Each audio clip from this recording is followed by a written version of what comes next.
Hello student, good morning. उड़ान विद्यालय विषय गणित प्रकरण 11 एम बाळको આપણે પ્રેક્ટિસ વર્કનો દાખલા નંબર 13 જોતા હતા। એમાં આપણે આગળ જોઈએ।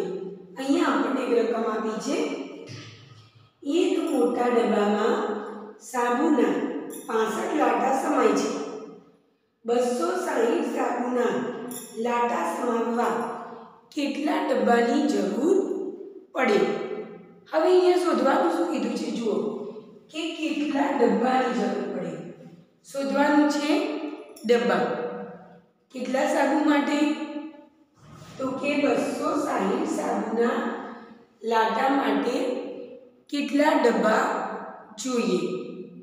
આપેલું શું છે 65 લાટા માટે એક ડબ્બો જોઈએ। એટલે કે સાબુ 65 સાબુ હોય તો એ એક ડબ્બામાં સમાય। એવા 260 સાબુ ભરવા હોય તો કેટલા ડબ્બા જોઈએ। તો આપણું પદમાં લખ્યું કે 65 સાબુ બરાબર 65 સાબુ ના લાટા બરાબર એક ડબ્બો જોઈએ। बराबर तो एवा 260 साबुना लाटा समाववा माटे કેટલા ડબ્બા જોઈએ। તો આપણે 260 અને 1 એનો ગુણાકાર કરીશું અને ભાગ્યા 65। હવે 260 ને 1 વડે ગુણીએ તો 260 જ આવે ભાગ્યા 65। તો આપણે અહીંયા કરીએ 260 ભાગ્યા 65। 65 એકાનો ઘડિયો ન આવડતો હોય પણ આપણે બનાવીએ कि 65 चौक करिए तो ये जो 5 चौक 20 वधी 2 6 चौक 24 ने 2 26 એટલે કે 265 चौक 65 चौक 260 થાય। એટલે કે 4 ડબ્બાની જરૂર પડી। આપણે અહીંયા લખી શકીએ 4 ડબ્બા।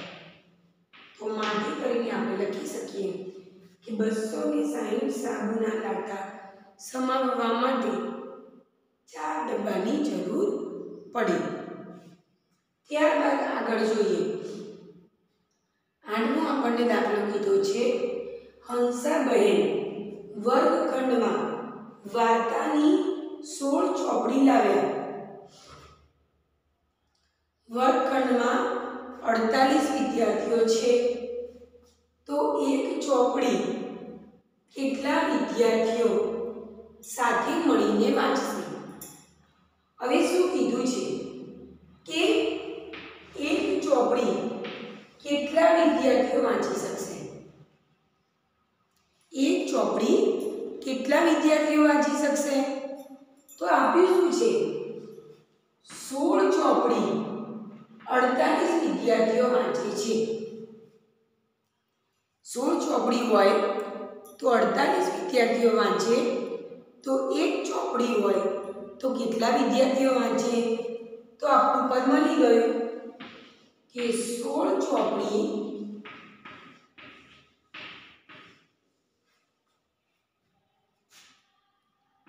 બરાબર 48 विद्यार्थी होय तो माटे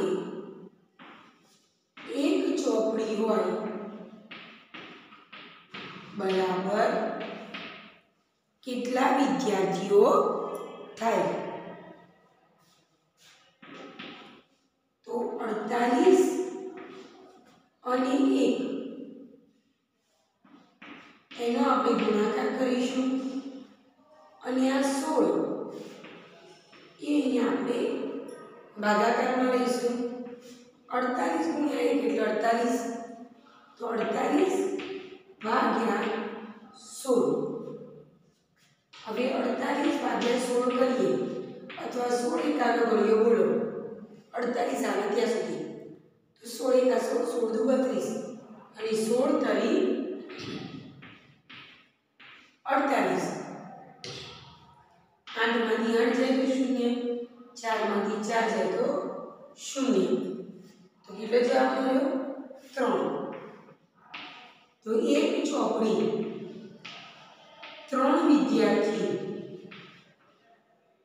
સાથે બેસીને વાંચી શકશે. આગળ બીજી રકમ આપી છે. એક શાળાના 161 વિદ્યાર્થીઓએ મેદાન પર 7 સરખી હારમાં ઊભા છે. તો દરેક હારમાં કેટલા વિદ્યાર્થીઓ ઊભા હશે? એટલે કે કોઈ શાળાની અંદર આ રીતે વિદ્યાર્થીઓ ઊભા છે, બરાબર. બધી હારમાં થઈ અને કુલ 161 વિદ્યાર્થીઓ છે,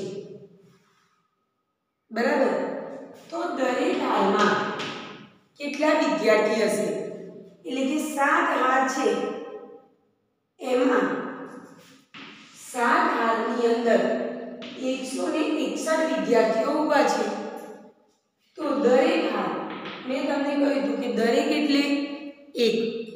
દરેક હારમાં એટલે કે એક હારમાં કેટલા વિદ્યાર્થીઓ હશે? તો આપણે અહીંયા પદ લખી શકીએ કે 7 હાર બરાબર 161 વિદ્યાર્થી માટે એક હાર બરાબર કેટલા વિદ્યાર્થી? 7 હાર બરાબર 161 વિદ્યાર્થી હોય તો એક હાર બરાબર કેટલા વિદ્યાર્થીઓ થાય? તો 161 અને 1 નો ગુણાકાર અને આ 7 નીચે ભાગાકારમાં જશે. હવે 161 ને 1 વડે ગુણતા તો 161 ભાગ્યા 7, 161 ભાગ્યા 7. હવે બહાર એક અંક છે તો અંદર એક અંકને ધ્યાનમાં લઈએ. બહાર 7 છે ને અંદર 1 છે, અંદર નાનો છે, ભાગ નહીં ચાલે. તો આપણે 2 અંકને ધ્યાનમાં લઈએ. 2 અંકને ધ્યાનમાં લઈશું તો આપણી પાસે સંખ્યા કઈ મળશે? 16. તો 7 એકાનો ઘડિયો બોલવાનો છે, 16 થી વધવો ન જોઈએ. તો 7 દુ 14, 7 દુ 14. 6 માંથી 4 જાય તો 2, 1 માંથી 1 જાય તો 0. હવે આ 1 ને આપણે અહીંયા નીચે ઉતારીએ તો આપણી પાસે કઈ સંખ્યા મળી? 21. 7 એકાનો ઘડિયો બોલવાનો છે, 21 થી વધવો ન જોઈએ. તો 7 તરી 21. 21 માંથી 21 બાદ કરો એટલે 0. તો એક હારની અંદર કેટલા વિદ્યાર્થીઓ હશે? 23 વિદ્યાર્થીઓ હશે. તો માટે કરીને લખી શકીએ કે દરેક હારમાં 23 વિદ્યાર્થીઓ હશે. ત્યારબાદ આગળ બીજો દાખલો છે. રકમ વાંચીએ પહેલા કે જયેશે બજારમાં વેચવા 304 મીણબત્તીઓ બનાવી. જો એક પેકેટમાં 8 મીણબત્તીઓ એને પેક કરી હોય તો બધી મીણબત્તીઓ પેક કરવા કુલ કેટલા પેકેટ જોઈએ? હવે શોધવાનું શું છે? બધી મીણબત્તી પેક કરવા કેટલા પેકેટ જોઈએ? બધી મીણબત્તી એટલે કે એને 304 મીણબત્તી બનાવી. 304 મીણબત્તી પેક કરવા એને કેટલા પેકેટની જરૂર પડશે. તો આપ્યું શું છે કે 8 મીણબત્તી એક પેકેટમાં એ પેક કરે છે. એટલે કે 8 મીણબત્તી જો એ એક પેકેટમાં પેક કરતો હોય તો બધી મીણબત્તી એટલે કે 304 મીણબત્તી પેક કરવા એને કેટલા પેકેટ જોઈએ? તો બસ એ જ આપણું પદ છે કે 8 મીણબત્તી બરાબર એક પેકેટ હોય માટે 304 મીણબત્તી બરાબર કેટલા? 304 ગુણ્યા 1 ભાગ્યા 8. 304 ભાગ્યા 8 કરીએ.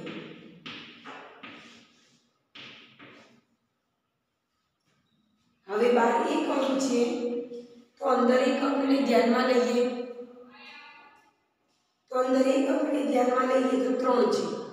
8 કરતાં નાનો તો ભાગ નહીં ચાલે, તો આપણે 2 અંકને ધ્યાનમાં લઈએ એટલે આપણે થાય 30. 8 એકાનો ઘડીયો બોલવાનો છે, 30 થી વધવો ન જોઈએ.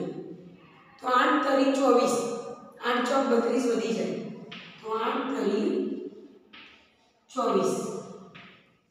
30 માંથી 24 બાદ કરીએ. શૂન્યમાંથી 4 ન જાય તો ઉપર 10 કો, તો અહીંયા આગળ 10 કો લીધો તો આગળની સંખ્યામાં એક ઓછો. હવે 10 માંથી 4 જાય તો 6, 2 માંથી 2 જાય તો 0. ઉપરથી આ 4 ને આપણે નીચે ઉતાર્યો તો આપણી પાસે કઈ સંખ્યા મળી? 64. તો 8 એકાનો ઘડીયો બોલવાનો છે, 64 આવે ત્યાં સુધી. તો 88 64. 64 માંથી 64 બાદ કરતા 0. તો જવાબ આપણને આવ્યો 38 પેકેટ. એટલે કે બધી મીણબત્તી પેક કરવા માટે 38 પેકેટની જરૂર પડે. તો આ રીતે તમે આ દાખલા ગણી શકો છો.